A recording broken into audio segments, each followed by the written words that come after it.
श्याम जय जय श्री वृंदावन धाम पावन राधे पावन श्याम पावन श्री वृंदावन धाम जय वृंदावन जय यमुना जय वंशी बट जय कोलिना जय जय राधे जय जय श्याम जय जय श्री वृंदावन धाम जय जय श्री राधे। कर्णधारं गुरुं प्राप्य तद्वाक्यं प्लवबद्धीरम् अभ्यासवसनासक्त्वं तरन्ति भवसागरम्। सर्वप्रथम যার কৃপায় জীবনের লক্ষ্য সম্বন্ধে অবগত হয়েছি, যার কৃপা ভিন্ন এই কলিহত জীবের আর কোনো গতি নেই, যিনি কৃপা করে সংসার রূপী এই কূপ থেকে উদ্ধার করে শ্রী শ্রী রাধা মুরারি মোহন লালের শ্রী পদযুগলের সেবা দান করেছেন। আমি আমার সেই পরমারাধ্য শ্রী গুরুদেব বৃন্দাবনস্থ কেশিঘাটের অন্তর্গত শ্রী শ্রী রাধা মুরারি মোহন কুঞ্জের ভূতপূর্ব মহান্ত মহারাজ, সেবার মূরতি, দৈন্যতা যার ভূষণ, যিনি ভজনের মূর্তিমন্ত বিগ্রহ, সেই অষ্টোত্তর শত মুরারিদাস বাবাজি মহারাজজির শ্রীচরণ কমলে অগণিত দণ্ডবোধ প্রণতি জ্ঞাপন করছি। আমার সমস্ত গুরুবর্গের শ্রীচরণে অগণিত দণ্ডবোধ প্রণতি। সমস্ত বৈষ্ণববৃন্দ, যারা বাঞ্ছা কল্পতরুর ন্যায় সমস্ত কলিহত পাপী জীব নিবহের একমাত্র গতি সদৃশ সেই সমস্ত মহতী বৈষ্ণববৃন্দের শ্রীচরণ কমলে অগণিত দণ্ডবোধ প্রণতি জ্ঞাপন করছি। শ্রীকৃষ্ণ চৈতন্য মহাপ্রভু, শ্রীমন নিত্যানন্দ প্রভু, শ্রীমন অদ্বৈত আচার্য প্রভু, গদাধর শ্রীবাসাদি গৌর পরিকরগণের শ্রীচরণে জানাই অগণিত দণ্ডবোধ প্রণতি। বৃন্দাবনস্থ কেলিকদম্বমূলে দণ্ডায়মান ত্রিবঙ্গ ভঙ্গি মঠাম ব্রজ যুব যুগল রাধা মুরারি মোহন লাল সম্পূর্ণরূপে জয়যুক্ত হন। আর দ্বিতীয় দিবস ব্যাপী ভাগবতীয় আসরের অধ্যকার এই প্রথম দিবসে অংশগ্রহণকারী সমস্ত বৈষ্ণব মণ্ডলীর শ্রীচরণ কমলে জানাই অগণিত দণ্ডবোধ প্রণতি এবং গৌর প্রীতি ও শুভেচ্ছা।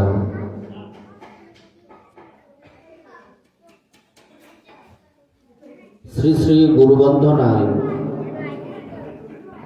সনাতন দাসজি লিখছেন, আশ্রয় করিয়া বন্ধ শ্রীগুরুচরণ, যাহা হইতে মিলে ভাই কৃষ্ণ প্রেমধন। আমরা একটু কথা কম বললে ভালো হয় না? আর এখানে একটা শব্দ হচ্ছে, এটা একটু বন্ধ রাখলে ভালো হয়, একটু পরে দিলে। কারণ এই টুকটুক টুকটুক এটা হয় না। ভাই একটু পরে করলে হয়, হয়তো 1 ঘন্টা পরে করবেন, কেননা আগে ভাগবতের আসর তৈরি করতে হবে। কীর্তনের আসরে একটু একটু কথা বললে এটা তেমন একটা প্রভাব বিস্তার করে না, কিন্তু ভাগবতে একটা টু শব্দ করলে এটার সমস্যা হয়। মিউজিক থাকলে আবার হয় না, ইনস্ট্রুমেন্ট থাকলে একটু একটু কথা হয় না। কিন্তু এখন একটা পিন পড়লেও আমার ব্যথা লাগবে, কথা বলতে কষ্ট হবে। তাই আপনাদের কাছে চরণ ধরে মিনতি করি, আপনারা কেউ কথা বলবেন না। গুরু বন্ধনায় সনাতন দাসজি লিখছেন, আশ্রয় করিয়া বন্ধ শ্রীগুরু চরণ, যাহা হইতে মেলে ভাই কৃষ্ণ প্রেমধন। আমরা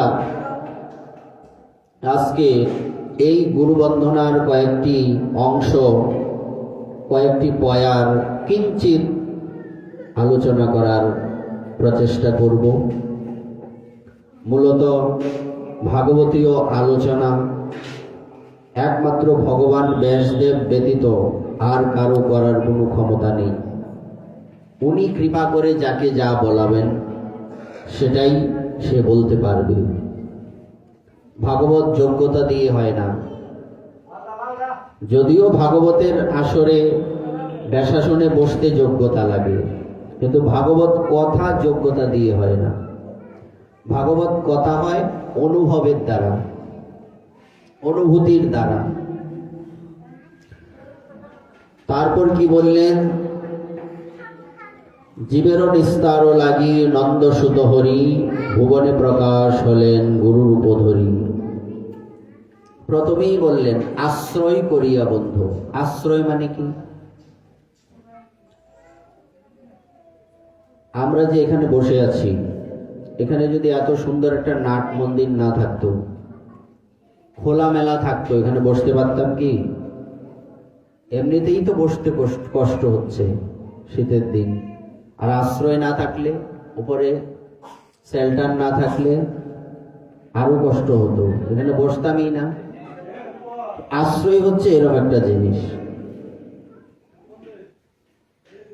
কথায় বলে না যে মাতা পিতা হচ্ছেন সন্তানের বটবৃক্ষের মতো।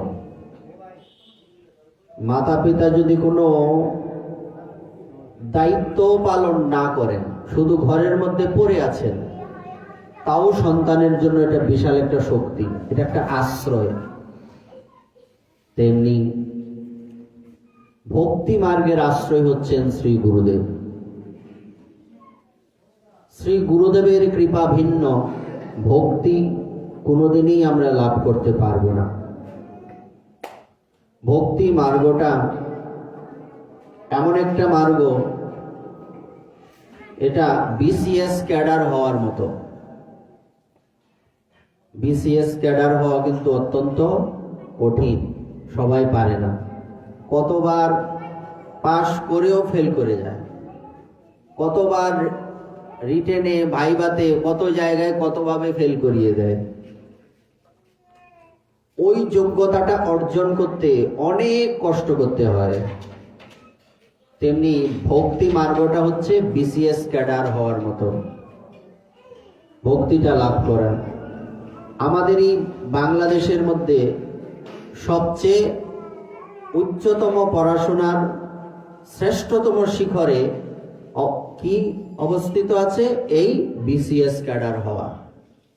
তেমনি সমস্ত কিছুর মূলে হচ্ছে ভক্তি মার্গ। ভক্তি লাভ করাটা ওরকম বিসিএস ক্যাডার হওয়ারই মতো। কাজে ভক্তি সবাইকে ভগবান দেবেন না, যোগ্য ব্যক্তিকে ভক্তি দান করবেন, অযোগ্য ব্যক্তিকে ভক্তি দান করবেন না। সেই ভক্তি লাভ করার প্রথম সোপান কি? প্রথম সোপান হচ্ছে গুরুচরণ আশ্রয়। তাই ঠাকুর মহাশয় বললেন, আশ্রয় লইয়া ভজে তারি কৃষ্ণ নাহিতে যে, আর সব মরে অকারণ। যার আশ্রয় আছে ভগবান তাকে কৃপা করেন। কেননা ভগবানের কৃপাটা সাধু কৃপা বা গুরু কৃপা বাহনা। বাহনা মানে আমরা এই পর্যন্ত একটা বাহনে করে আসিনি, সিএনজিতে করে আসছি, এটা হচ্ছে একটা বাহন। তো ভক্তিটা যে আসবে আমার কাছে, এটা একটা বাহন লাগবে না? এখানে তো আমরা হেঁটে আসিনি, হেঁটে আসলেও তো আমার পা দুটো আমাকে বহন করে নিয়ে এসছে, বাহন তো আছে, তাই না? তেমনি আসতে হরি বল।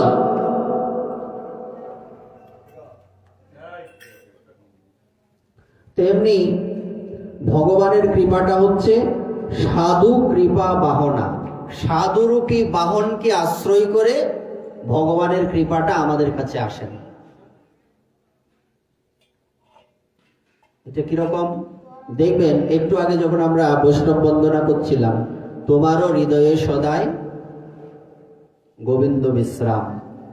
গোবিন্দ কার হৃদয়ে বিশ্রাম করেন? ভক্তের হৃদয়ে, শুদ্ধ ভক্তের হৃদয়ে, বৈষ্ণবের হৃদয়ে। তাহলে গোবিন্দ যদি কোনো ভক্তের হৃদয়ে বিশ্রাম করে থাকেন, গোবিন্দ যার হৃদয়ের মধ্যে বিশ্রাম করছেন, ওই ব্যক্তিটার দ্বারা গোবিন্দ আবদ্ধ, এমনটা না? এখন কি আমাকে বললে যে কোনো জায়গায় বিশ্রাম করব? আমি সাধারণ ব্যক্তি, করব না। তো যিনি ভগবান, তিনি কি সব জায়গায় বিশ্রাম করবেন? নির্দিষ্ট করে দেওয়া হয়েছে, শুদ্ধ ভক্তের হৃদয় হচ্ছে ভগবানের থাকার জায়গা। তো যেই জায়গায় ভগবান থাকেন, ওই জায়গাটার দ্বারা ভগবান আবদ্ধ। আর ভগবানের দ্বারা যে ব্যক্তির জায়গায় ভগবান থাকছেন, ওই ব্যক্তিটা আবদ্ধ। একে অপরের দ্বারা আবদ্ধ কিনা? ভালোবাসা কি একজনে হয়? কয়জনে হয়? দুজনে হয়, তিনজন হলে হবে না। ভালোবাসা হবে দুইজনের মধ্যে। আমি একলা ভালোবাসবো, তুমি ভালোবাসবে না, এটা বেশি দিন টিকবে না। দুজনের ভালোবাসা যখন সমান সমান হবে, তখন সেই ভালোবাসাটা টিকবে। ভগবান ভক্তকে ভালোবাসেন, ভক্ত ভগবানকে ভালোবাসেন। তাহলে দুয়ে দুয়ে চার মিলল কিনা? দুয়ে দুয়ে চার হয়ে গেল। তেমনি যেহেতু ভগবান সাধুদের দ্বারা আবদ্ধ, সাধুগণ ভগবানের দ্বারা আবদ্ধ, তো একমাত্র সাধু যদি কৃপা করেন তবেই ভগবানকে আমরা পেতে পারি। মদ্দা কথা হচ্ছে এটা। সাধু কৃপা না করলে আমরা কোনোদিনই ভগবানকে পাবো না, এটা হচ্ছে তার বিশেষ প্রমাণ। এই দাদার তো কীর্তন করেন, বৈষ্ণব বন্দনায় আছে, কৃষ্ণ সে তোমার, কৃষ্ণ দিতে পারো, তোমারও শকতি আছে, আমি তো কাঙাল কৃষ্ণ কৃষ্ণ বলি। হ্যাঁ দিদি, আমি তো কাঙাল কৃষ্ণ কৃষ্ণ বলি, ধাইতব পাছে পাছে। আমরা হচ্ছি কি? কাঙাল। কাঙাল মানে কি? যার টাকা পয়সা নাই, এই কাঙালের কথা বলছে না। ভক্তির কাঙাল, যার পেটে ভক্তি লাভের খিদে আছে, সে হচ্ছে কাঙাল। আমরা কাঙালের সূত্র কি জানি? স্বাভাবিক দৃষ্টি থেকে যার টাকা পয়সা নাই, রাস্তাঘাটে পড়ে থাকে, এই শীতের দিনে এই স্টেশনে পড়ে আছে, তারা দরিদ্র, কাঙাল, হত দরিদ্র। ভক্তি মার্গে কাঙাল বলতে তাদের বোঝানো হয়নি। বরং গ্রন্থ বলছেন, ভিক্ষা করলে যদি ভগবান পাওয়া যেত, তাহলে ওই যারা ভিখারি তারা আগে ভগবান পেত। তারা কি পায়?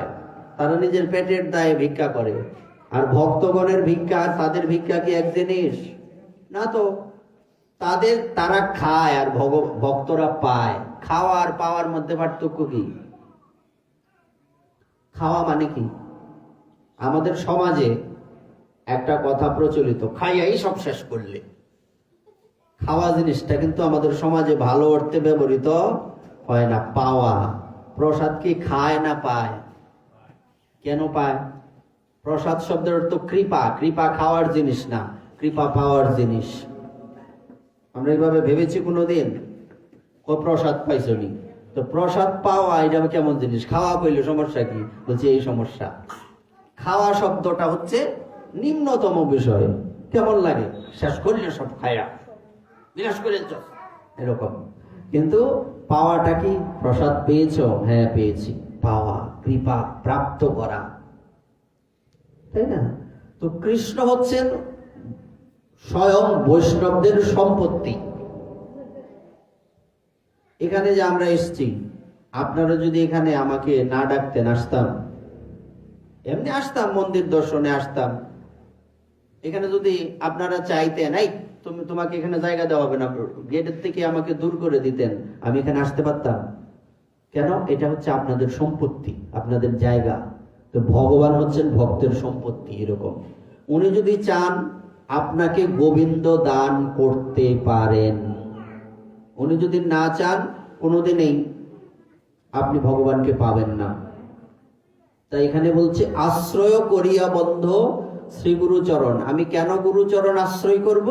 যাহা হইতে মিলে ভাই কৃষ্ণ প্রেমধন। আমি যদি গুরুদেবকে আশ্রয় করি, আমরা তো আশ্রয়ের কথা বলেছি, কেন আশ্রয় করব এটাও বললাম। কারণ যাকে আমি আশ্রয় করছি ওই ব্যক্তির সম্পত্তি হচ্ছেন ভগবান, তাকে আশ্রয় করতে হবে। যাহা হইতে মিলে ভাই, যদি তাকে আমি আশ্রয় করি তাহলে আমার কৃষ্ণ প্রেমধন লাভ হবে, নতুবা হবে না। এই কথা দুর্বাসা মুনিকে ভগবান বৈকুণ্ঠনাথ বলেছিলেন, হে ব্রাহ্মণ, অহম ভক্তা পরাধীন। যখন সুদর্শন চক্রের প্রভাবে উনি কোথাও থাকতে পারছেন না, আপনারা তো দেখেছেন, অম্বরীশ মহারাজের এখানে গেলেন না? আমরা তো, এটা আমাদের আলোচনা নয়, যতটুকু আমাদের দরকার ততটুকু বলছি। প্রথমে ব্রহ্মার কাছে গেলেন, মহাদেবের কাছে গেলেন, কেউ তো রক্ষা করতে পারেননি। তারপর বৈকুণ্ঠে বিষ্ণু ভগবানের কাছে গেলেন, বিষ্ণু ভগবান বলছেন আমি তোমাকে রক্ষা করতে পারবো না। এটা কি বলেন? সুদর্শন তো আপনার অস্ত্র, আপনি বললেই তো সে থেমে যাবে, আপনি বলছেন আমি রক্ষা করতে পারবো না। বলছে আমি রক্ষা করতে পারবো না কেন জানো? এই সুদর্শন এখন আমার কথাই চলছে না, এখন এই সুদর্শনকে অম্বরীশ চালাচ্ছে। কারণ আমি অম্বরীশ মহারাজকে একটা বর দিয়েছিলাম, যখন তুমি বিপদে পড়বে তখন যদি তুমি সুদর্শন চক্রকে ডাকো, সে তোমার কথাই চলবে। আমি বললে সুদর্শন আটকে যাবে, কিন্তু এটা কি আমি ক্ষমতার অপব্যবহার করলাম না? আমি তো তাকে কথা দিয়েছি যে তুমি বিপদে পড়লে সুদর্শনকে ডাকবে, আর যদি তুমি সুদর্শনকে ডাকো তাহলে সেই সুদর্শন তখন তোমার কথাই চলবে। এখন আমি যদি সুদর্শনকে বলি যে তুমি শান্ত হয়ে যাও, যদি আমি সুদর্শনকে বলি তুমি দুর্বাসা মুনির পিছন থেকে সরে যাও, তাহলে কি করা হবে? তাহলে কি করা হবে? তাহলে আমার ক্ষমতার অপব্যবহার করা হবে। আমি যে কথা দিয়েছি সেই কথা রাখতে পারলাম না, এতে আমি ছোট হয়ে যাব। এটা তোমার কেমন কথা? তুমি চাইলে তো সব পারো। তখন এখানে সেই বৈকুণ্ঠনাথ এই সুন্দর কথাটা বলেছিলেন দুর্বাসা মুনিকে, অহম ভক্তা পরাধীন। তুমি কি মনে করো আমি স্বাধীন? ভগবান জিজ্ঞেস করছেন দুর্বাসা মুনিকে, তোমার কি মনে হয় আমি স্বাধীন? আমি কিন্তু স্বাধীন না। অহম ভক্তা পরাধীন, আমি ভক্তের অধীন, আমিও পরাধীন। তো তুমি কার অধীন? বলছে আমি ভক্তের অধীন। সুতরাং ভগবান যার অধীন তার আশ্রয় যদি আমরা করি তবেই ভগবানকে আমরা পাবো। আবার যদি কয়েকটা বলি সহজ হয়ে যাবে সবার জন্য, আমরা তো কীর্তন করি, কথাগুলি বোঝার চেষ্টা করি কি? আশ্রয় করিয়া বন্ধ শ্রী গুরুচরণ। আশ্রয় করে বন্দনা করো গুরুদেবের চরণ, করলে কি হবে? যাহা হইতে মিলে ভাই কৃষ্ণ প্রেমধন। সহজ হয়ে গেল কথাটা, বুঝতে তো আমাদের অসুবিধা নাই, সহজে বুঝে গেলাম। এইভাবে বুঝতে হবে। জীবের নিস্তার লাগি নন্দ সুত হরি, ভুবনে প্রকাশ হলেন গুরুর উপধরি। এটার সিদ্ধান্তটা কি? আমরা আমাদের পূর্ব জন্মের কর্মফল অনুযায়ী এই পৃথিবীতে নানা রকম যোনি ভ্রমণ করছি, কখনো পশু হয়ে, কখনো পাখি হয়ে, কখনো মানুষ হয়ে ইত্যাদি। যেমন যেমন কর্ম আমরা পূর্ব জন্মে করেছি, তেমন তেমন কর্মের ফল আমরা এই জন্মে পাচ্ছি, আগামী জন্মগুলিতেও এভাবেই পেয়ে যাব, তাই না? তো আমরা যে এই আবদ্ধ অবস্থায় আছি, সংসারে মায়া যে আমাদেরকে গলার মধ্যে ফাঁসি দিয়ে রেখেছে, আমরা তো আবদ্ধ অবস্থায় আছি। এখান থেকে আমাদের কি করতে হবে? আমাদের গলায় মায়ার ফাঁস বা মায়ার বাঁধন রয়েছে, ওইটাকে কি করতে হবে? খুলতে হবে। এটা আমি খুলতে পারবো না। যেমন করে কোনো ব্যক্তিকে যদি শক্ত করে বাঁধা হয়, সে ব্যক্তি কি নিজেকে নিজে ছোটাতে পারে, মুক্ত করতে পারে? শক্ত করে যদি বাঁধা হয় ঠিক মতো, হাত পা একদম সারা শরীর বাঁধন, নিজেকে নিজে খুলতে পারবে? মা খুলতে পারবে? পারবে না।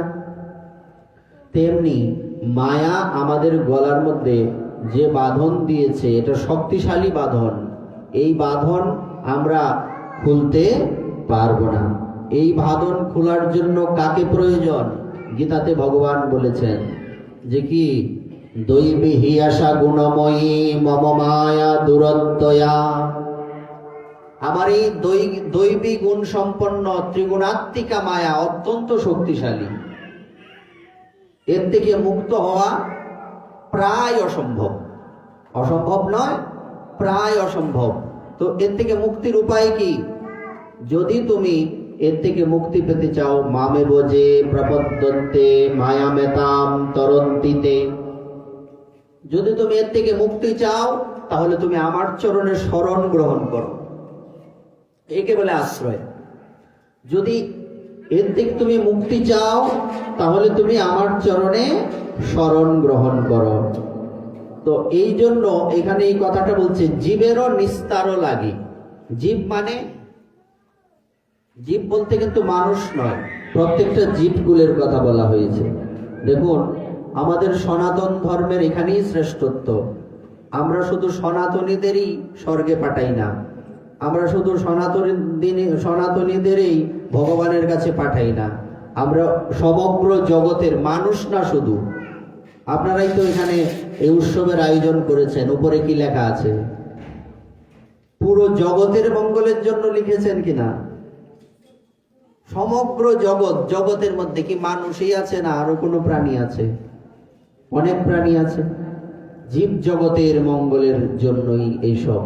জীব বলতে শুধু মানুষ নয়, এটাই সনাতনের শ্রেষ্ঠত্ব, যেখানে মানুষ তো দূরের কথা, প্রত্যেকটা প্রাণীকে সম্মান করা হয়। জীবে সম্মান দেবে জানি কৃষ্ণ অধিষ্ঠান, এটা হচ্ছে সনাতন ধর্মের একটা স্পেশালিটি। সবাইকে সম্মান করতে জানে, এটাই বিশেষত্ব। তো জীবেরও নিস্তারও লাগে।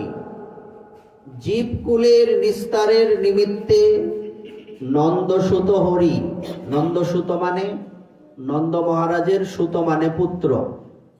নন্দ মহারাজের পুত্র কে? ভগবান শ্রীকৃষ্ণ। মাঝে মধ্যে কথাও বলতে হবে, ভাতরে বয়ে থাকলে হবে না। নন্দ মহারাজ কোথায় থাকেন? তাহলে শিব চাও কম্ব। নন্দ মহারাজ কোথায় থাকেন? বৃন্দাবনে। তো নন্দ সুত, সুত মানে পুত্র, তাহলে নন্দের সুত কে? কৃষ্ণ, নন্দ মহারাজের পুত্র। জীবেরও নিস্তার লাগি নন্দ সুত হরি, ভুবনে প্রকাশ হলেন গুরুরূপ ধরি।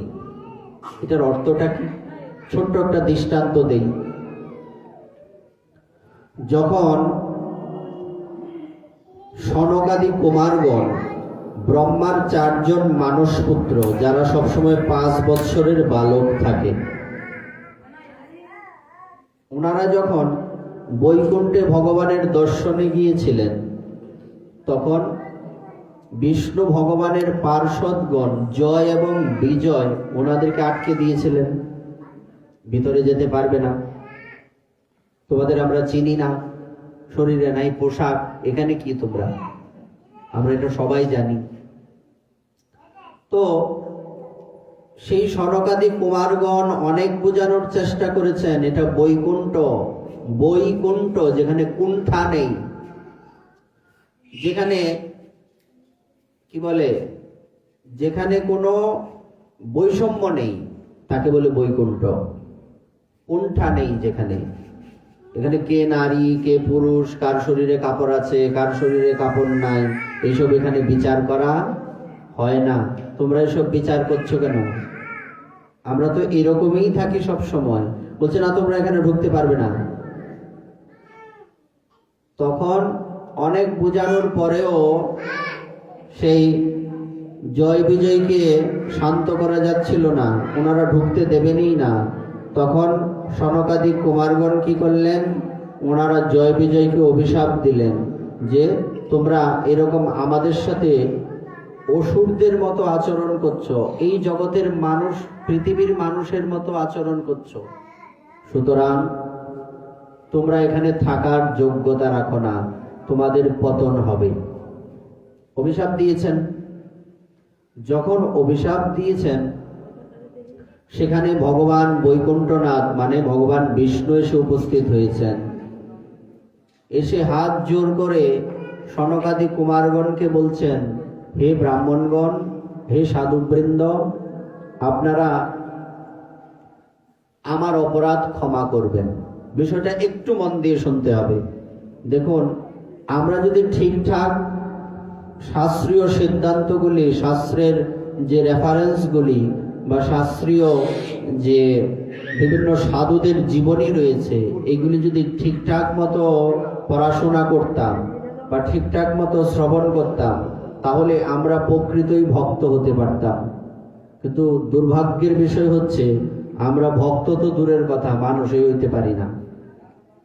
মানুষের যে মনুষ্যত্ব, এটাই আমাদের মধ্যে অনেক সময় হারিয়ে যায়। তা আমরা কেন ভক্ত হতে পারি না? না, আমরা এই বিষয়গুলি গুরুত্ব দিয়ে শুনি না বা গুরুত্ব দিয়ে পড়ি না। এই যে নড়াচড়া, একটু সময় আপনারা শান্ত থাকতে পারেন না, এত চঞ্চল কেন আপনারা? আমার কিন্তু কষ্ট হচ্ছে কথা বলতে। আমি তো এখানে কিছু বলি না, বিভিন্ন জায়গায় আমার ধমক খায়, আমার পাথরের মতো বেয়ে থাকে, কিন্তু কাজেই আমার সোজা আঙ্গুল বাঁকা করাবেন না, কারণ কোনোদিনই পরিবর্তন হবে না এরকম নড়াচড়া। এরকম আমার জায়গায় এসে বসে দেখেন, আমার কথা তো আপনার মন দিয়ে শুনছেন না, তা আমার কি কথা বলতে ভালো লাগবে? তাইলে এত অচঞ্চল কেন? আর কবে মানুষ হবো আমরা? আমরা ভক্তই থাকবো, মানুষ আর হইতে পারবো না। আমি তো আর খারাপ বলতে পারি না, এটা আমার অপরাধ হবে। আমি তো বেশা শুনে বইছি, গালি তো দিতে পারতাম না। ডাকছি মা, কাজ করতে তো সৎ মার মতো, তাইলে কেমন হইব?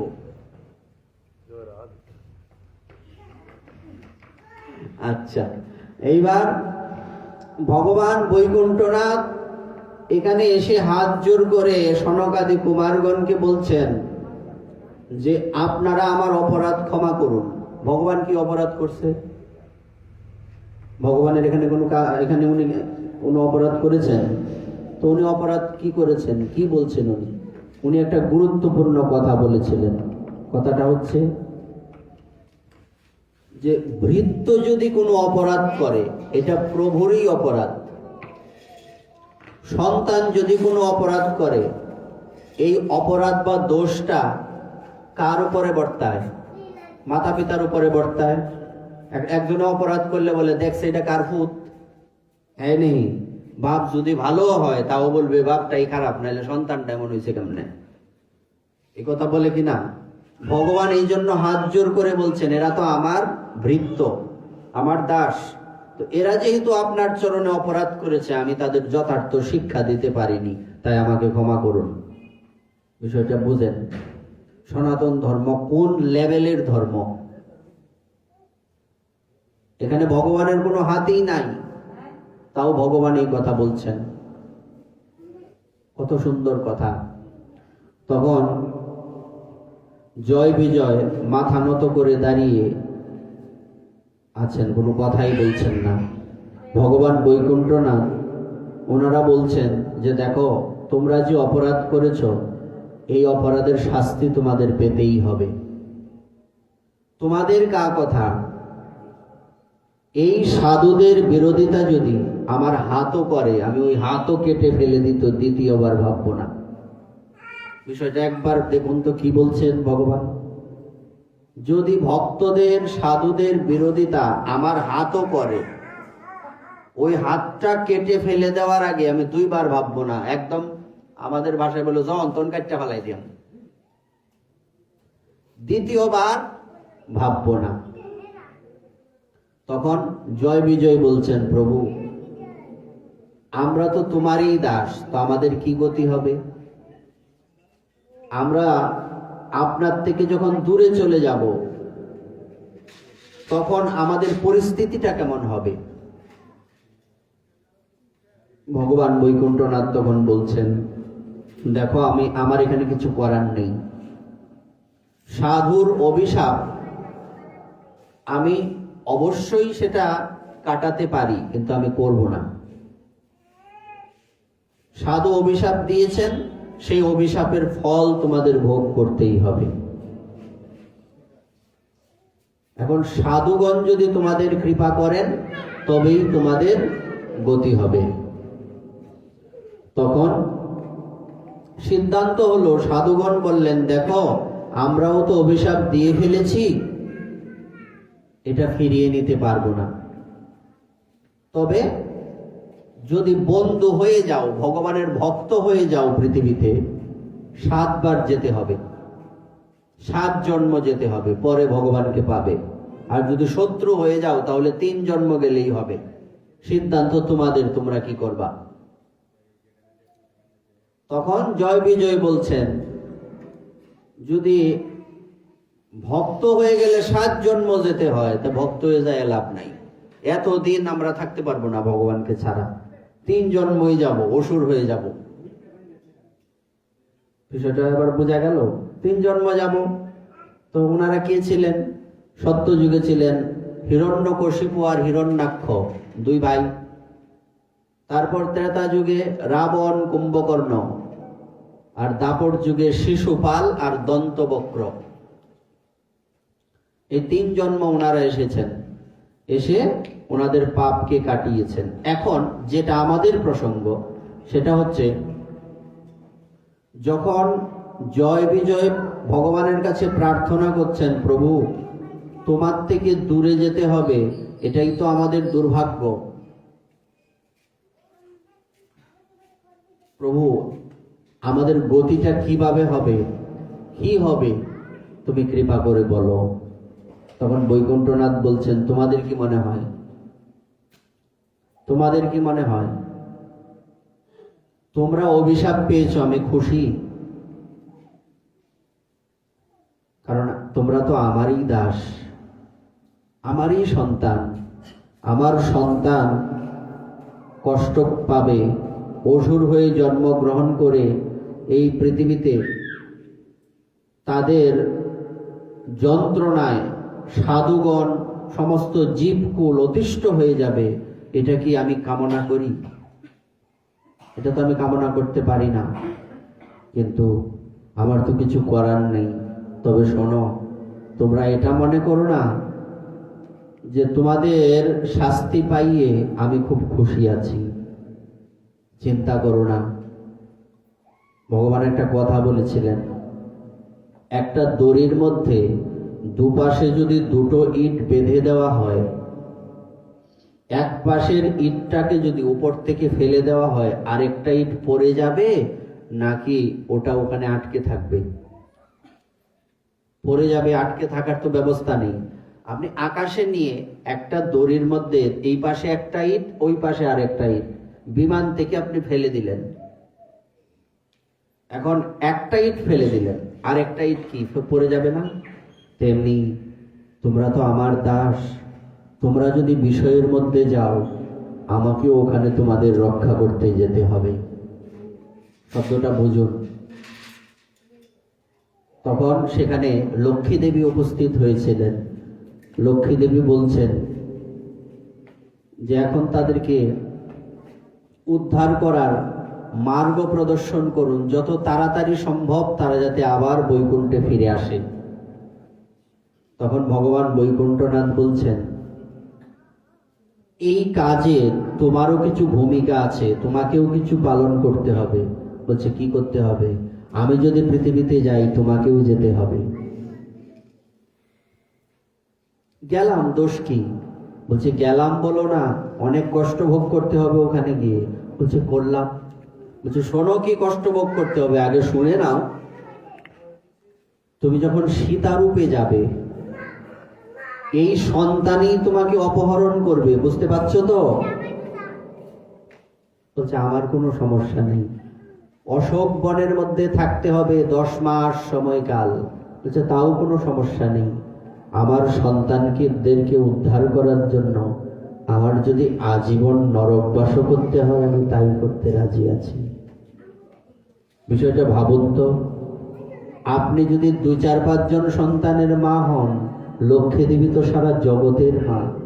আপনার মানসিকতা যদি এত উন্নত হয় আপনার সন্তানের প্রতি, উনার মানসিকতা আমাদের প্রতি কেমন উন্নত হবে? বিষয়টা দেখুন, যে তাদের উদ্ধার করতে যদি আমার আজীবন নরকবাস করতে হয় আমি তাই করব, কারণ এরা তো আমার সন্তান, এদেরকে ছাড়া তো আমি থাকতে পারবো না, এদেরকে ছাড়া তো থাকা আমার সম্ভব নয়। মা কি সন্তান ছাড়া থাকতে পারে? পারে না। বলবার তাৎপর্য, আবার ওই লাইনটা পড়ি, দেখবেন এখন সহজ হয়ে যাবে। জীবেরও নিস্তারও লাগি নন্দসুত হরি। এটাই তো বলছিলাম, জীবের নিস্তারের জন্য নন্দসুত হরি ভুবনে প্রকাশ হলেন গুরুরূপ ধরি। ভগবান বলছেন যখনই ধর্মের গ্লানি হয়, অধর্ম বেড়ে যায়, তখন আমি পৃথিবীতে শরীর ধারণ করে অবতীর্ণ হই। যে শ্লোকটা আমাদের অনেকের মুখস্থ, যদা যদা হি ধর্মস্য ইত্যাদি। তো এই শ্লোক এখানে ভগবান বলছেন যখন যখন ধর্মের গ্লানি হয়, অধর্ম বেড়ে যায়, তখন আমি পৃথিবীতে অবতীর্ণ হয়ে সাধুদের রক্ষা, পাপীদের বিনাশ এবং ধর্মকে সংস্থাপন করি। কিন্তু কখনো কখনো আমি অবতার রূপে যেতে পারি না, তখন আমি আমার কোনো শুদ্ধ ভক্তকে পাঠিয়ে দেই এই বিষয়ী জীবেদের উদ্ধার করার জন্য। ইনারা হচ্ছেন সাধু। লাইনটা আবার বলি, জীবের নিস্তার লাগি নন্দসুত হরি ভুবনে প্রকাশ হলেন গুরুরূপ ধরি। মিলছে কথাটা? বুঝতে সমস্যা নাই তো? জীবের নিস্তার লাগি নন্দসুত হরি ভুবনে প্রকাশ হলেন গুরুরূপ ধরি। ভগবান বলছেন এই কথা আমাদেরকে উদ্ধার করার জন্য। আমরা বিষয়রূপী গর্তের মধ্যে পড়ে আছি, এখান থেকে আবার পুনরায় ভগবানের চরণে নিয়ে যাওয়ার জন্য হয় ভগবান নিজে আসেন, যদি নিজে না আসেন তাহলে ওনার কোনো শুদ্ধ ভক্তকে পাঠিয়ে দেন। গুরুদেব মানে কি? গুরুদেব মানে হচ্ছেন ভগবানের শুদ্ধ ভক্ত। যিনি ভগবানের শুদ্ধ ভক্ত নন তিনি তো গুরুদেব নন। শুদ্ধ ভক্তই তো গুরুদেব। গুরুদেব মানে এরকম না তাকে উচ্চকুলে জন্মাতে হবে, কিংবা গুরুদেব মানে এরকম না যে তার ভালো শিক্ষিত হতে হবে। এগুলি হচ্ছে বাহ্যিক যোগ্যতা, যে উচ্চকুলে জন্ম, শিক্ষিত, অনেক সুন্দর, অমুক তমুক, এইগুলি হচ্ছে গুরুদেবের বাহ্যিক লক্ষণ। গুরুদেবের অভ্যন্তরীণ বা ভেতরের লক্ষণ হচ্ছে উনি ভক্ত কিনা। উনি যদি ভক্ত না হন তো বাকি যে নিয়মগুলি, যে বাকি যে তার যোগ্যতাগুলি, সে ভালো উচ্চকুলে জন্মেছেন, তার অনেক শিক্ষা দীক্ষা, অমুক তমুক, দেখতে সুন্দর, মানুষ আবার সুন্দর গুরুদেব বিশ্রা, তো এইবার এইগুলি হচ্ছে তার বাহ্যিক লক্ষণ। যদি তিনি ভক্ত না হন তো এইগুলি বাদ। এগুলি হচ্ছে এই অসার কাঠের মতো, যে কাঠের মধ্যে ঘুণে ধরে। ফার্নিচার তৈরি করলে যদি সারে বারে মিলায়া করা হয় তাহলে দেখা যায় সারের অংশটা থাকে, অসারের অংশ ঘুণে ধরে, ধরে কিনা? তো আপনার সার অংশটা হচ্ছে আপনার ভক্তি। আপনার পুরোটা জুড়ে যদি আপনার ভক্তি থাকে, ঘুণে ধরবো? ধরবে না। কিন্তু অর্ধেকটা সার অর্ধেকটা বার, তো ওই বার জায়গাটায় কি হবে? অসার জায়গাটায় কি হবে? গুণে ধরবে। তো এটাতে গুণে ধরা মানে পুরো ফার্নিচারটাই নষ্ট হয়ে গেল। তেমনি গুরুদেব যদি ভক্ত না হন, শুদ্ধ ভক্ত না হন, তার যত যোগ্যতাই থাকুক, ওইটা গুণে ধরা ফার্নিচারের মতো, এটা দিয়ে কিছু লাভ হবে না, অকর্মা। তাই বলছে, জীবেরও নিস্তার লাগি নন্দসুত হরি, ভুবনে প্রকাশ হলেন গুরু রূপ ধরি। মহিমায় গুরু কৃষ্ণ এক করি জানো। মহিমাতে গুরু এবং কৃষ্ণ কি এক। মাহাত্ম্যে গুরু এবং কৃষ্ণের মধ্যে কোনো পার্থক্য নেই। কিন্তু আমাদের এটা মাথায় রাখতে হবে, এখানে বলা আছে, আপনারা বলতে পারেন গুরু বন্দনায় লেখা আছে মহিমায় গুরু আর কৃষ্ণ এক, বলতেই পারেন তার মানে আমরা গুরুদেবের চরণে তুলসী দেব, তার মানে আমরা গুরুদেবকে ভগবানের আসনে বসিয়ে পূজা করব। এই কথাটার অর্থ কিন্তু এমন নয়। এমন বহু মত পদ, বহু অপসম্প্রদায় আছে, সহজিয়া সম্প্রদায় আছে, যারা গুরুদেবকে ভগবানের আসনে বসিয়ে ভগবানের পূজা করে না, গুরুদেবকে ভগবানের আসনে বসিয়ে গুরুদেবের চরণে ফুল তুলসী দেয়। তুলসী কি গুরুদেবের চরণে দেওয়া যায়? হ্যাঁ, দেওয়া যায় না। এমনকি আমরা তুলসী পত্র গুরুদেবের মস্তকে বা বক্ষে দিতেও ভয় পাই। যখন চন্দনটা শুকিয়ে যাবে, ওই তুলসীটা তো গুরুদেবের চরণে গিয়ে পড়বে, তো গুরুদেবের অপরাধ, আমার অপরাধ। যদি দিতেই হয়, সুখ অনুরাগে তুলে ফেলতে হবে। শুকিয়ে পড়ে যায় না অনেক সময়, তার মানে গুরুদেবের চরণে পড়লো কিনা তুলসীটা, অপরাধ হলো না? গুরুদেবেরও অপরাধ হলো, আমারও অপরাধ হলো। গুরুদেব যত ভজনশীলই থাকুক, শিষ্য যদি এরকম অপরাধ করে, তো এই প্রভাব কি গুরুদেবকে ভোগ করতে হবে না? ভোগ করতে হবে। তাই আমরা কখনো এই কাজ যাতে না করি, যে গুরুদেবকে ভগবানের আসনে বসায় পূজা করি। মহিমাই গুরু কৃষ্ণ এক। ভগবান যেমন এই পৃথিবীতে আসেন আমাদেরকে নিস্তার করার জন্য, গুরুদেবও এই পৃথিবীতে আসেন আমাদেরকে নিস্তার করার জন্য। এক না দুই, কাজ তো এক, দুইজনের কাজেই এক। তার মানে কি দুইজন ভগবান হয়ে গেল?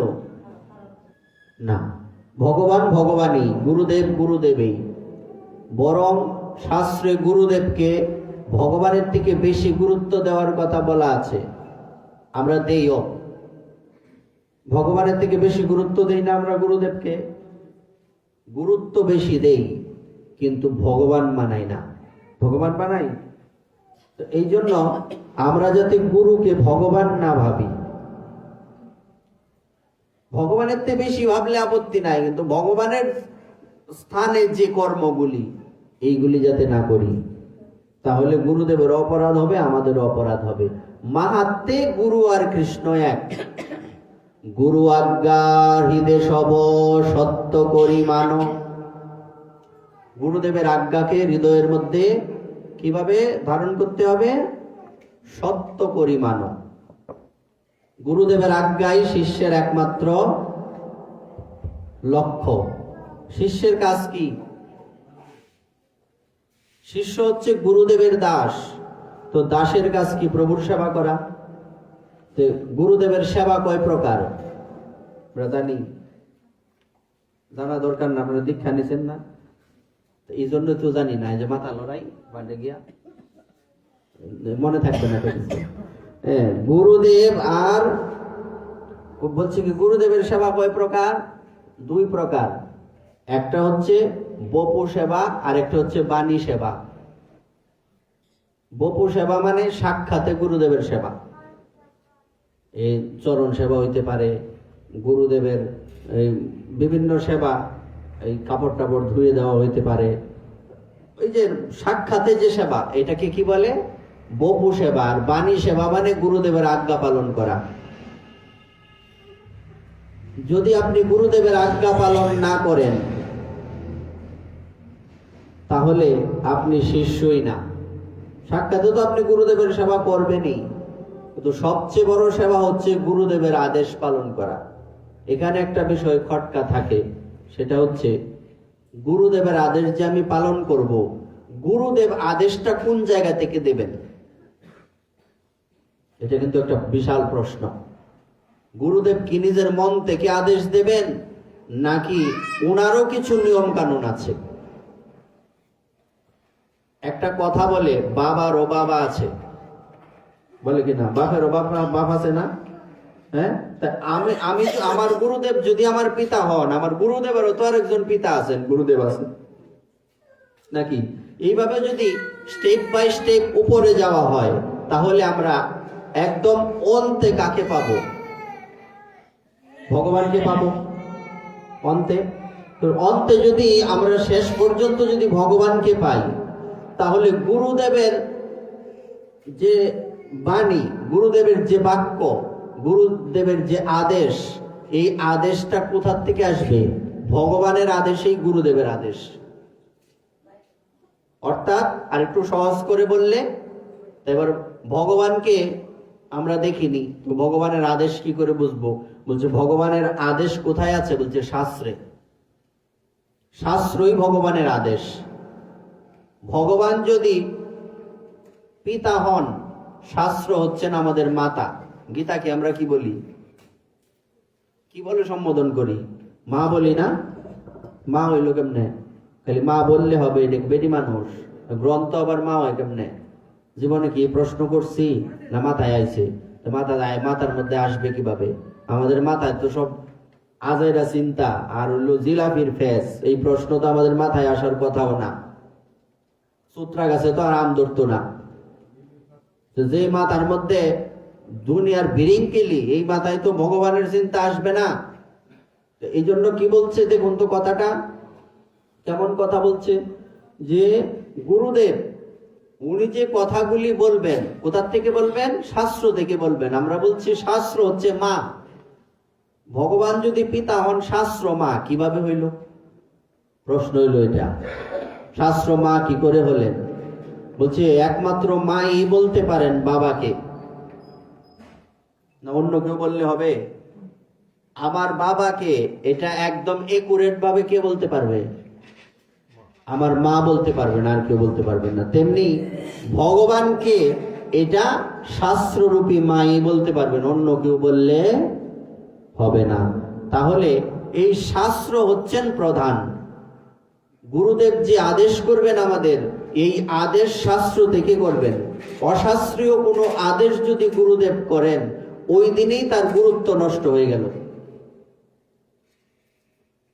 মানুষকে যেমন কোনো জায়গায় কোনো মানুষ যদি চাকরি করে, চাকরি করতে গেলে চাকরির থেকে অনেক সময় বহিষ্কার করে না, বাতিল করে দেয় না?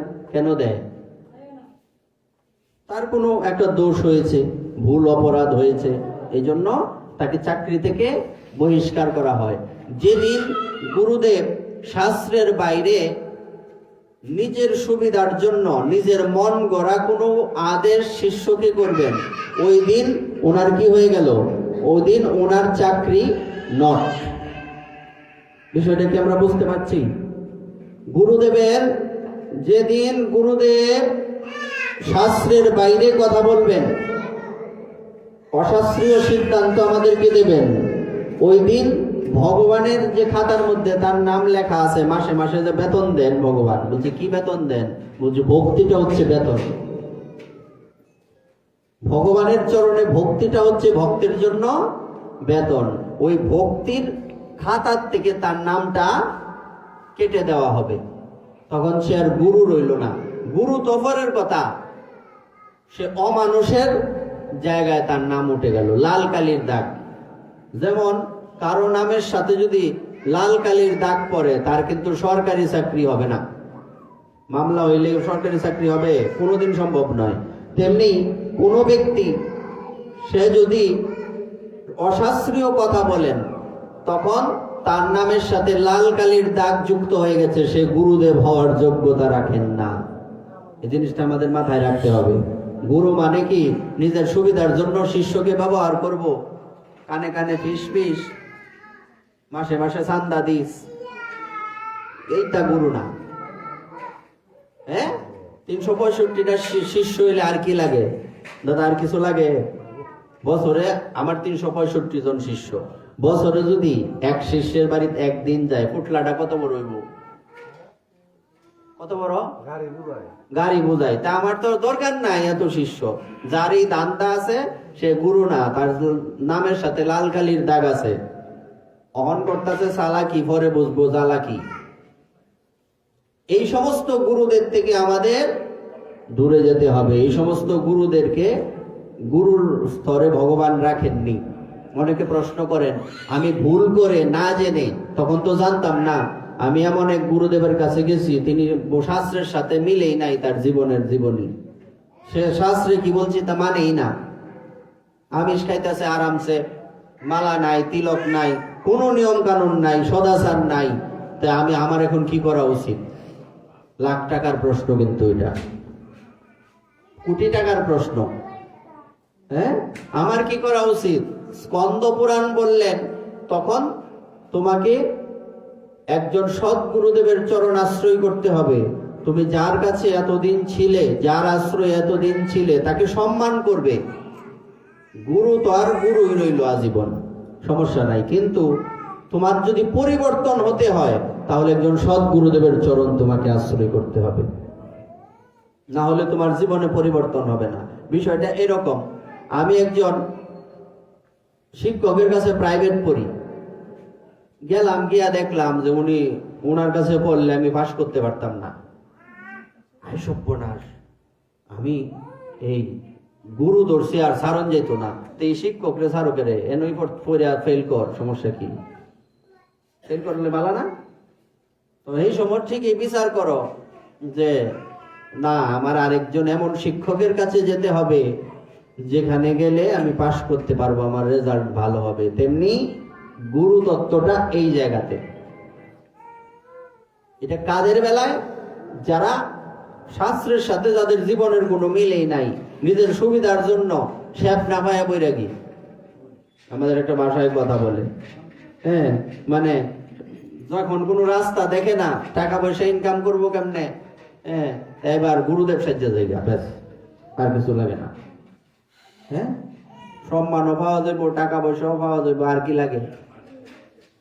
এই সবের থেকে সাবধান। বলছে না সাধু সাবধান, এখানে বলছে সাবধান। এই সাবধানতা আমাদের অবলম্বন করতে হবে। তো এখানে কি বলছে, পরে কি কথাটা বললাম? গুরু আজ্ঞারিতে সব সত্য করি মানো। গুরুদেবের আজ্ঞা আমাদের হৃদয়ের মধ্যে কি করতে হবে? সত্য করে মানতে হবে। আর গুরুকে যদি কোনোদিন অবজ্ঞা করি, বা গুরুদেবের কথা, সৎ গুরুদেবের কথা যদি আমরা না মানি, আমাদের কি হবে? এটার একটা দৃষ্টান্ত দেই। মহাপ্রভুর একজন পার্ষদ ছিলেন প্রকাশানন্দ সরস্বতী। আপনারা চৈতন্য চরিতামৃত পড়লে পাবেন, যিনি 10,000 শিষ্য নিয়ে মহাপ্রভুর চরণ আশ্রয় করেছিলেন। ওনার 10,000 শিষ্য ছিল, এবং উনি গৌরীয় ছিলেন না। সেই প্রকাশানন্দ সরস্বতী মহাপ্রভুর মহিমা জেনে উনি মহাপ্রভুর চরণে 10,000 শিষ্য নিয়ে আশ্রয় নিয়েছিলেন। তারপরে তার নাম হয়েছিল প্রবোধানন্দ সরস্বতী। এই প্রবোধানন্দ সরস্বতী পাদের একজন শিষ্য হচ্ছেন গোপাল ভট্ট গোস্বামী।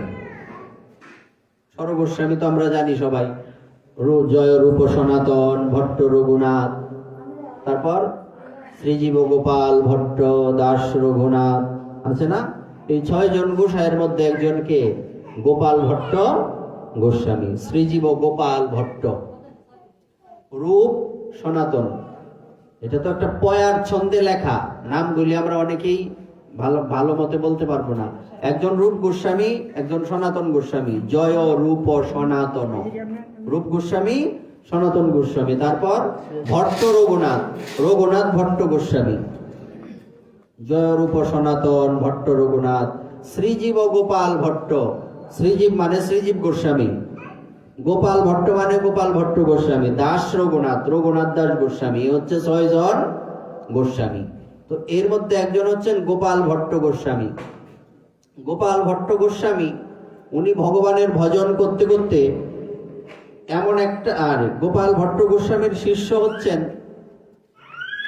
দেখুন পরম্পরা দেখুন, মহাপ্রভু মহাপ্রভুর পার্ষদ হচ্ছেন প্রকাশানন্দ সরস্বতী বা প্রবোধানন্দ সরস্বতী, ওনার শিষ্য হচ্ছেন গোপাল ভট্ট গোস্বামী, গোপাল ভট্ট গোস্বামীর শিষ্য হচ্ছেন হরিবংশ গোস্বামী।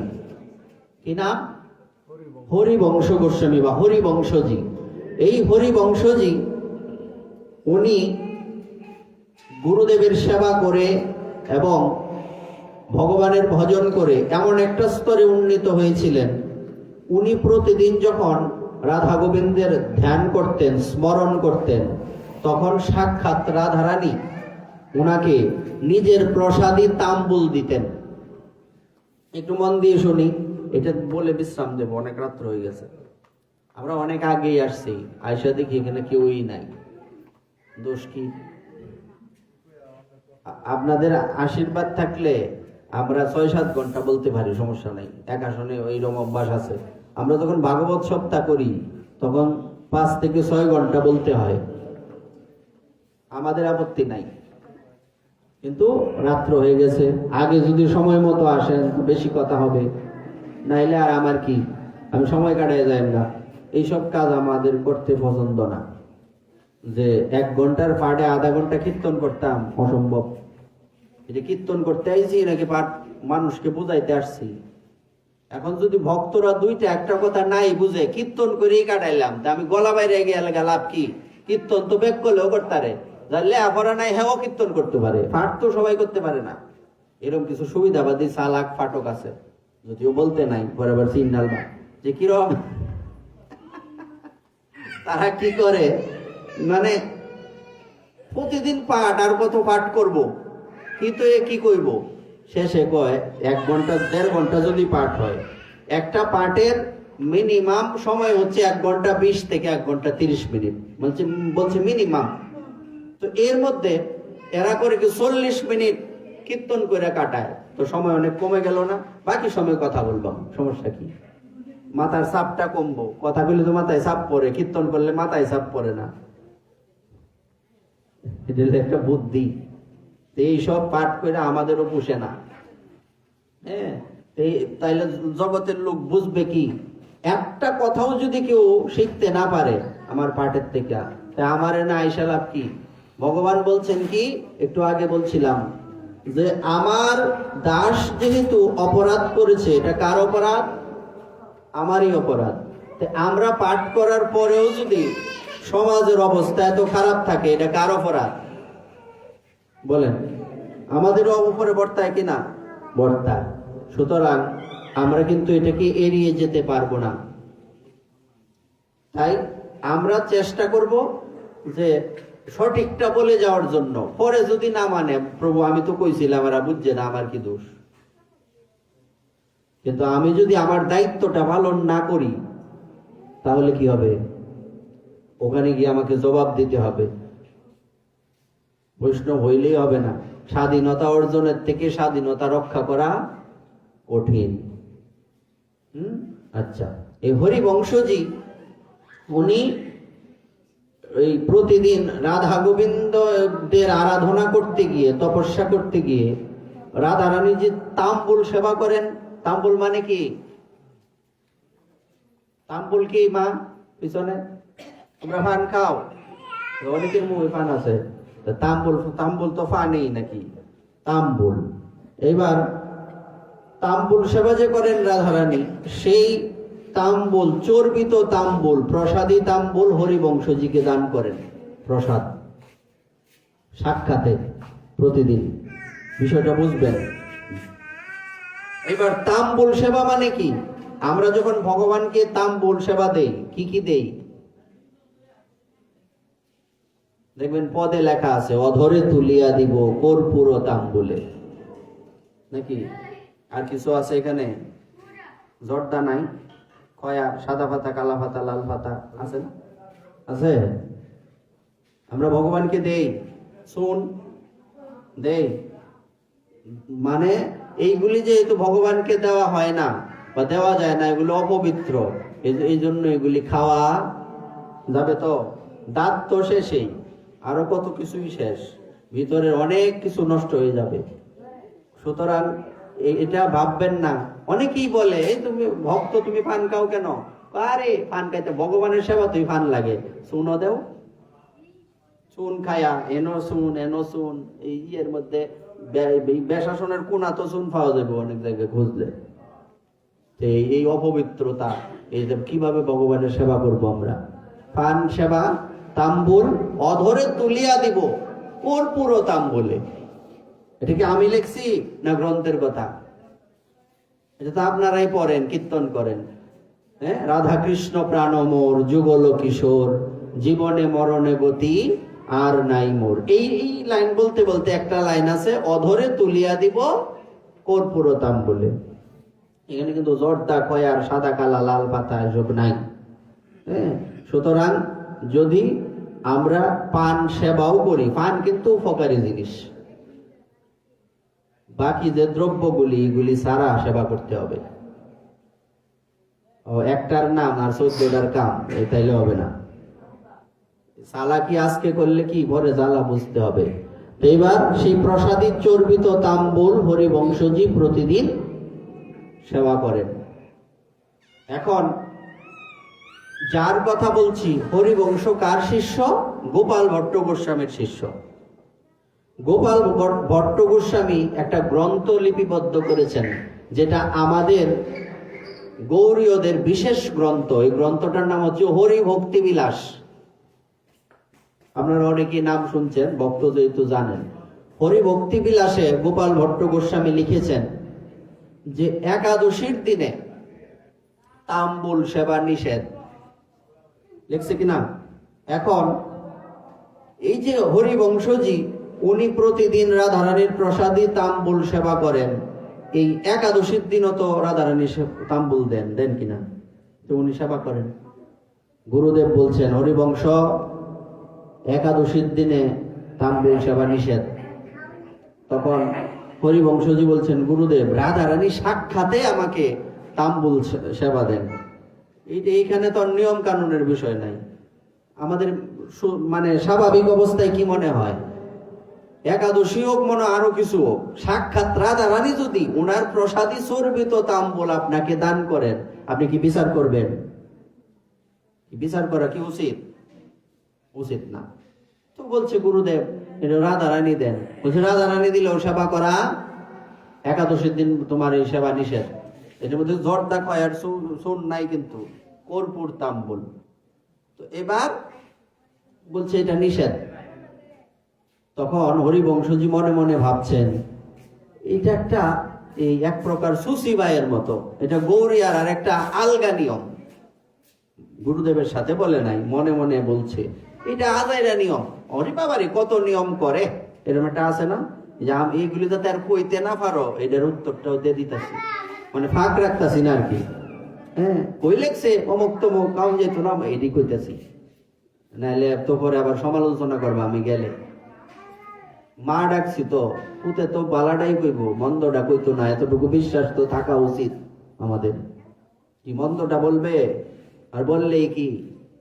যেমন ধরেন, এমন তো না আপনাদের সাথে আমার শত্রুতা আছে, আপনার বাড়ির সাথে আমার বাড়ি আছে, আপনি কি আমার বাড়ির এক হাত জায়গার মধ্যে ঘর তুললেন, চুন জায়গা লয়ে মামলা চলতেছে, কোনো সমস্যাই নাই। অনেকে মনে হয় আমার কোনোদিন দেখছেনও না, কেন আপনাদের সাথে আমি শত্রুতা করতে যাব? আর বেশাসনে বসে তো আমার উল্টো পাল্টা বলার কোনো সুযোগ নাই।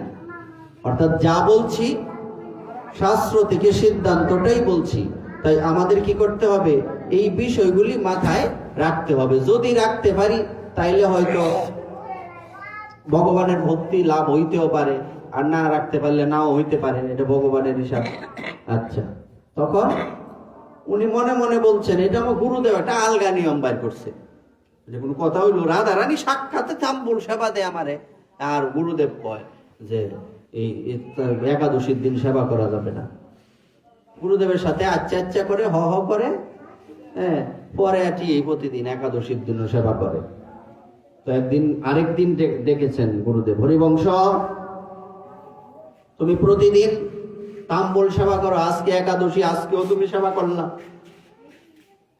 বলছে গুরুদেব রাধারানী তো দিছে। বলছে রাধারানী দেখবো না, আরো কেউ দেখ, সেবা করা যাবে না তো করা যাবে না। যখন সে গুরুদেবের কথা মানলো না, 1 দিন 2 দিন 3 দিন, গুরুদেব বলছে তুমি আমার আশ্রমে আর থাকতে পারবে না, আমি তোমাকে ত্যাগ করলাম, যাও বেরিয়ে যাও। হরিবংশজি বেরিয়ে গেলেন এবং উনি বললেন যে তোমার দুর্বৃত্তদের হাতে মৃত্যু হবে, তোমার আমি অভিশাপ দিলাম, যাও। তুমি শাস্ত্রের কথা মানো না, তুমি কিসের শিষ্য আমার? শিশু কি নামধারী শিষ্য হইলে হবে? তোমার তো প্রকৃত শিষ্য হইতে হবে। তখন এই কথা শুনে হরিবংশজি তো চলে গেলেন। আর গোপাল ভট্ট গোস্বামী তখন রাধারানীর কাছে গিয়ে বললেন, আচ্ছা আপনি কেন একাদশীর দিনে হরিবংশকে তাম্বুল দেন? বিষয়টা দেখুন, শাস্ত্র যে কত বড়। একাদশীর দিনে আপনি কেন তাম্বুলটা হরিবংশকে দেন? কে জিজ্ঞেস করছে? গোপাল ভট্ট গোস্বামী রাধারানীকে জিজ্ঞেস করলেন। রাধারানী বলছেন, আমি সাক্ষাৎ ভগবতী, আমি তাম্বুল দিলাম না কি দিলাম তাতে তোমার কি? বলছে, তা আমারে দিয়ে গ্রন্থে লিখাইলেন কেন? একাদশীর দিন তাম্বুল নিষেধ, আমাকে দিয়ে যে তো এটা লিখিয়েছেন। এখন আমার শিষ্যই যদি আমার কথা না মানে, তাই অন্য কেউ কেন মানবে? রাধারানী তখন হাসলেন, এসে বলছে, আমি তো তোমাকে পরীক্ষা করছিলাম, আদতেই একাদশীর দিন তাম্বুল নিষেধ। বোঝা গেল কথাটা? এইবার যেই কথা সেই কাজ। একটা বৃক্ষের তলায় বসে হরিবংশজি বলছেন, কাজটা আমার ভালো হয়নি, আমার গুরুদেবের কাছে ক্ষমা চাওয়া উচিত।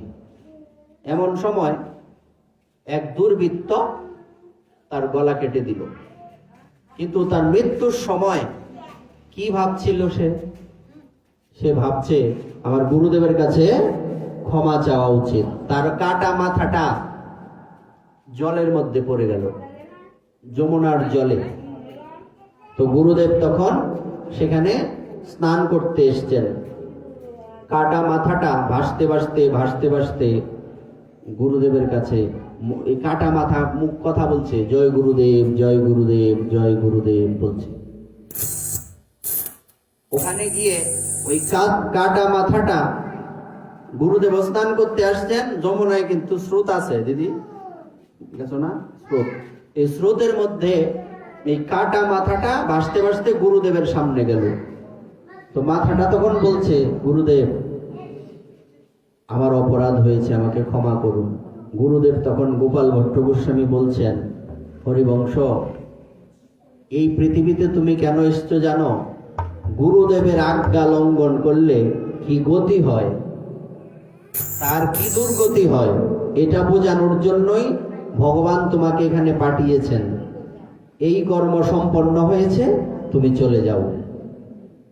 আর তুমি যেহেতু বাহ্যিক দৃষ্টি থেকে অপরাধ হয়েছে, আমি তোমার অপরাধ ক্ষমা করলাম।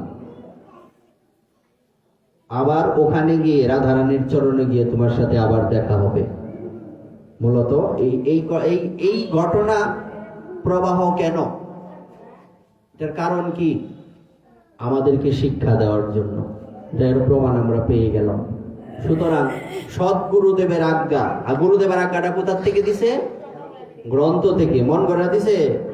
মন গড়া কিন্তু দেয়নি। সুতরাং গুরুদেবের আজ্ঞা হতে হবে শাস্ত্রীয় সিদ্ধান্ত অনুযায়ী। আর সেই কথাটা যদি শিষ্য মান্য না করে, তাহলে সেই শিষ্যের কি গতি হবে, এটা আমরা দেখছি। এই জন্য বলছে, গুরু বাক্য হৃদয়ে সদা, হৃদয়ের মধ্যে কি করতে হবে? হৃদয়ের মধ্যে গুরুদেবের বাক্যকে ধারণ করতে হবে শক্তভাবে। এই বাক্য যাতে কখনো অন্যথা আমরা না করি। এই বলে আপনাদের চরণে প্রণাম জানিয়ে আজকের ভাগবতের এখানেই দেওয়া হলো বিশ্রাম। আগামীকালকে আমরা দেখি গোবিন্দের কি ইচ্ছা, সেই প্রসঙ্গে আমরা আলোচনা করার চেষ্টা করব। জয় জয়